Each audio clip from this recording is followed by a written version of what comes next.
If you're someone who marks in your Bible, I would circle this or highlight this, make a little note to remember this. This is a really key verse. Then Jesse called Abinadab and had him pass in front of Samuel. But Samuel said, the Lord has not chosen this one either. Jesse then had Shammah pass by. But Samuel said, nor has the Lord chosen this one. Jesse had 7 of his sons pass before Samuel. But Samuel said to him, the Lord has not chosen these. So he asked Jesse, are these all the sons you have? Well, there is still the youngest, Jesse answered, but he is tending the sheep. Samuel said, send for him. We will not sit down until he arrives. And so he sent and had him brought in. He was ruddy, with a fine appearance and handsome features. Then the Lord said, rise and anoint him. He is the one. So Samuel took the horn of oil and anointed him in the presence of his brothers. And from that day on, the Spirit of the Lord came upon David in power. And Samuel then went to Ramah. So we see in this story, the people chose Saul. That was their choice. And they chose him based on factors that seemed important to the people at the time. A man of tall stature, big stature, who would maybe be a little foreboding to the enemies, and would be he was a strong spirit, and so he would have that confidence that they wanted.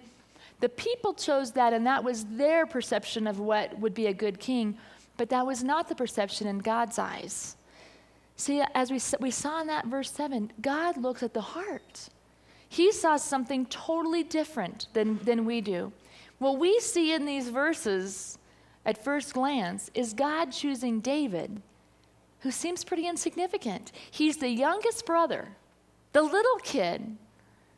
And yeah, he's ruddy and has fine features, but he's the youngest of 8 boys. All the big brothers, he's probably the ruddy one because he's had to defend himself against his brothers, but he's out tending sheep. He's not running the family. He's not keeping the farm put together. He doesn't have one of the important positions in the family. He's the sheep herder. He has a pretty insignificant position. And besides the fact that he was the youngest brother and out in this insignificant position, his gifts did not seem that significant either. I mean, how tough is it to take care of sheep? You know, you have your little staff and you guide them and talk to them and make up songs because there's nothing else to do out there. And at night you make sure that they're in the pen and you lock the door. And I mean, really, the giftings of a shepherd don't seem that difficult to acquire. Like you have to go to shepherding school. It's just something that they send a little kid out to do to get him out of the way. And you go take care of the sheep. So he seemed of insignificant personage because he's the youngest brother. He seemed of insignificant training because he's just the shepherd.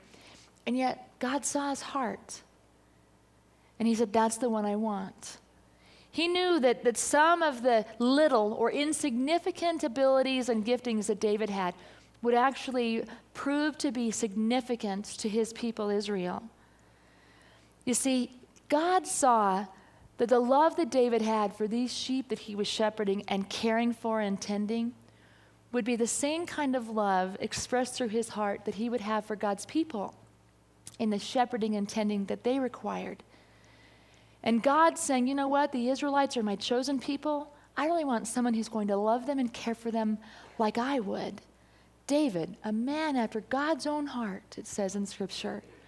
And so God chooses him not out of significance issues in our eyes, but of insignificant things in our eyes.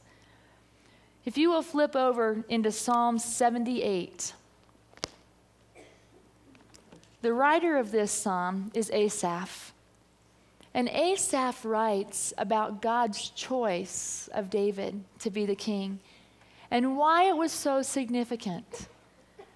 And in Psalm 78, we're going to look at verses 70 to 72. And those verses say, he chose David his servant and took him from the sheep pens. From tending the sheep, he brought him to be the shepherd of his people Jacob, of Israel his inheritance. And David shepherded them with integrity of heart.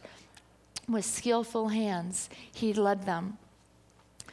You see, God used this insignificant role of a shepherd boy so that he could shepherd his own people, so that David could shepherd God's people. He went from shepherding sheep to shepherding Israel. And God knew he would do a tremendous job because he'd been watching him and watched his heart the whole time. And then we had to look at these skills that David had that we would say seem pretty insignificant to running a kingdom, but perhaps they come in kind of handy. Not long after, David is anointed king. He has not yet become king. Saul is still the king. He's been anointed by God, but there's many times a time period in between, a time that you are called by God and commissioned into his service. And that's what's happened here. David has been called and anointed, but not yet commissioned to be the king. So he goes back home and he goes back to tending his sheep. And the Philistines come and they camp and start battle against Israel.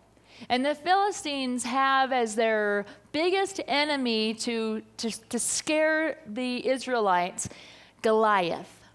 The Bible tells us he's 9 feet tall. He's a giant. And he's mocking the Israelites, and he's mocking their God, and begging them to come up against him. And the Israelites are just stuck in fear.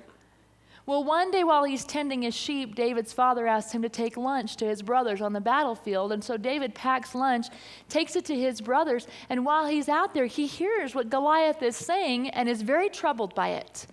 Actually, it incites an anger in David that the Israelites are allowing this to happen. And how come no one's going up against this man? I mean, he's coming against our nation, he is coming against our God, and we're just standing here? I will have none of this, David said. So he goes to Saul. And he tells Saul, I want to fight Goliath.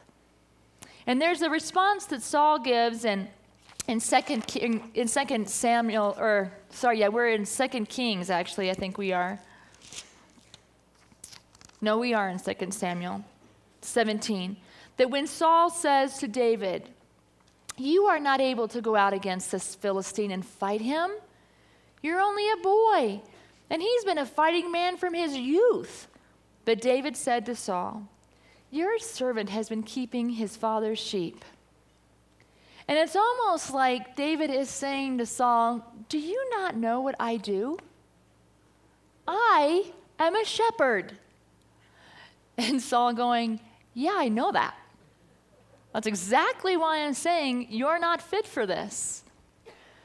But David goes on to say, do you know when a lion or a bear came and carried off a sheep from the flock, I went after it. I struck it, and I rescued the sheep from its mouth, and when it turned on me, I seized it by its hair, struck it, and killed it. Your servant has killed both the lion and the bear. This uncircumcised Philistine will be like one of them, because he's defied the armies of the living God. The Lord who delivered me from the paw of the lion and the paw of the bear will also deliver me from the hand of this Philistine. And Saul said to David, then go, and the Lord be with you.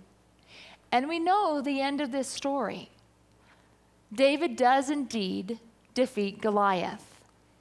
You see, Saul saw in his mind that David didn't have the skill, the background, or the training to go up against Goliath. He said, no, David, you're just a boy, and you don't have any military training, and this giant is at least 2 times your height, and he's got all this military background, and he's a man, and how can you come against that? And David's saying, well, but wait a minute. I have fought things as dangerous with my bare hands, and because the Lord has empowered me, lions and bears have been slain. He had this faith that totally empowered him to get through this situation. You know, and I call this equation kingdom math. And kingdom math is when you take something like an insignificant ability and you have insignificant training, and there's some kind of mixture of a significant power to it. And what do you do with this math? Well, actually, when you add insignificant ability and insignificant training, and then you multiply that by a significant power, then you have this incredible, miraculous outcome. Kingdom math. the little things that we have added together, when multiplied by God's power, becomes exponentially larger than what we can do on our own. And then there's this great outcome. David knew that. David knew, I have this little insignificant ability and training, and when a lion comes or a bear comes, because of the miraculous power that the Lord has, multiplied by my just grabbing it and hitting it, something incredible happens. And David said, that will happen also with Goliath. But perception is very important. Perception is so important because Saul's perception was, no, you can't do this. You're not big enough. You're not trained. Our foe is much larger than you. And because of the fear that Saul had, it had rendered him and that army just helpless. But David had this positive perception, this perception that I can win when God's power is behind me. That he'd already fought these battles against lions and bears, and to him, Goliath was just a big bully that he'd be able to take care of just like he could a lion and a bear, because he knew the Lord would be behind him with it. You see, perception is a means of measuring our faith. If we have this strong faith, our perception will be, with God's power behind me, I can do that. If we have a weak faith, our perception could be, I probably can't get there. I probably won't be able to do this. It's why one person can look at a situation with a giant and see this formidable, unstoppable enemy in front of them, and another person can look at it and say, well, this is something I can take care of because God's behind me with a flick of my wrist. And it happened. It's why for each one of us, when there are situations that come into our life, that we can either say, you know what, this is way too big for me to handle. I'm just going to walk away because I really can't make an impact here. David could have served lunch and walked off. Or we could say, you know what, my God is big enough. And with his power behind what I have, then I can do something pretty incredible. And there'll be a great outcome for the kingdom of God. Perception matters. God uses insignificant things to conquer large problems all the time. Do you know how much perception matters to the Jewish nation? The Jewish nation did not believe that God could save them through the birth of a baby, so they rejected Jesus. That's a pretty big perception matters issue. Because you know what? I do believe God could save us through a baby, and he did. So you can see God uses insignificant things, and our perception of that really does affect a lot of outcome. For the Jews, it has this eternal effect where you want to say, oh, you missed it. Don't miss that. God did use a baby. Well, I want to take a look at another story of God using something very seemingly insignificant, and this one is over in 2 Kings 4. 2 Kings 4, we're going to talk a little about the prophet Elisha. And Elisha, in verse 1, has come up and met this woman who is a widow. And we're going to read verses 1 to 7. The wife of a man from the company of the prophets cried out to Elisha, your servant, my husband, is dead, and you know that he revered the Lord. But now his creditor is coming to take my 2 boys as his slaves, because the woman has nothing left to give to pay the creditor back, and the husband is gone, who was the breadwinner. The creditor is coming to take her sons as slaves. Elisha replied to her, how can I help you? Tell me, what do you have in your house? Well, your servant has nothing there at all, she said, except a little oil. I mean, so here's Elisha saying, okay, I want to help you. What do you have? And she says, I don't have anything. Well, I have this little bit of oil. And so Elisha says, go around and ask all your neighbors for empty jars. Don't ask for a few. Then go outside and shut the door behind you and your sons and pour oil into all the jars. And as each is filled, put it off to one side. She left him and afterward shut the door behind her and her sons. They brought the jars to her and she just kept pouring. And when all the jars were full, she said to her son, bring me another one. But he replied, "There's not a jar left." And then the oil stopped flowing. She went and told the man of God, and he said, "Go, sell the oil and pay your debts, and you and your sons can live on what is left." Now, in this story, you have to see the big question. The big question is, what do you have? What do you have? Now, think about this woman. This is at a time when women do not get educated. They cannot be landowners. The only reason she still has her house is probably because she has children.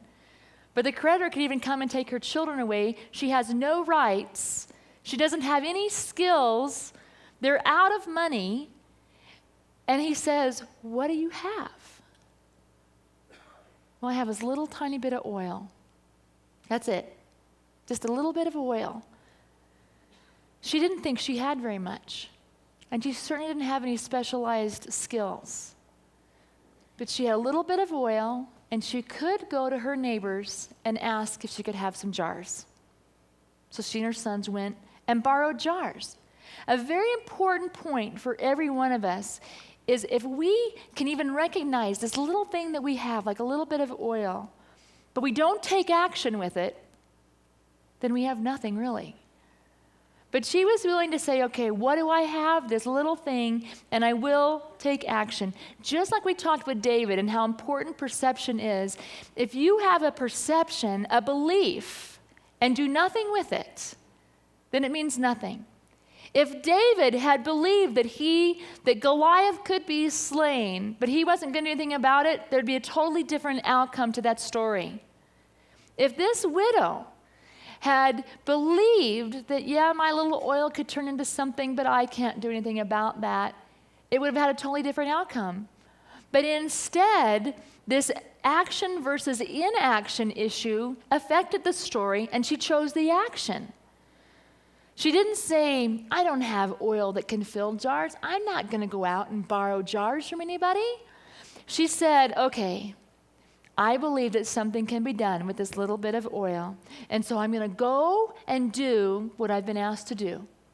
And with this little bit of oil and all these jars, we'll see what can happen." Again, it's this kingdom math, where you take this insignificant amount and an insignificant skill, and then there's this very significant power, and somehow all that comes into this incredibly significant outcome. And what the math is you again take that insignificant amount of oil and you add that to an insignificant skill of going and borrowing jars from the neighbors and multiplying that by God's very significant power, and this incredible outcome comes from it. Not only could she pay off her creditor, she had enough left to live on. That's a lot of oil out of a little tiny bit. But it is because you would add the two little things that you had together and multiply it with God's power. All of us have these little, potentially or by our perception, insignificant skills and gifts that we have. And if we add those things together and multiply it by God's power, some incredible things can happen. All people added to